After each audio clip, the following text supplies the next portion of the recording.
Oltre alla TV, anche il cinema, con l'obiettivo di valorizzare ulteriormente un territorio tante volte raccontato, scandagliato e indagato. Il nostro direttore Luigi Bacialli è stato nominato presidente della Veneto Film Commission, istituita poco più di un anno fa con il compito di attrarre e facilitare la produzione di opere cinematografiche, televisive e audiovisive nel territorio regionale. L'annuncio da parte dell'assessore alla cultura della regione Cristiano Corazzari.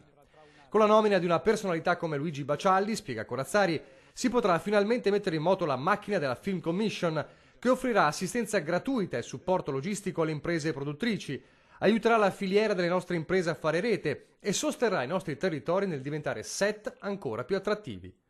Il Veneto come terreno ideale per film e fiction, rafforzando un appeal che il cinema non ha mai sottovalutato.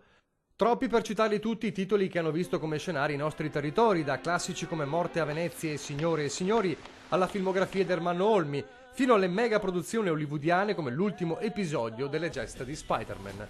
Ma l'obiettivo è fare ancora meglio con l'esperienza di chi il Veneto lo conosce attraverso lo sguardo indagatore dell'informazione. La squadra che vede il nostro direttore alla guida è formata anche dai neoconsiglieri Giacomo Brunoro, consulente editoriale, Cecilia Valmarana, responsabile di Rai Movie, l'imprenditore Vittorio Dalleore e la ricercatrice dell'Università di Padova Giulia Lavarone.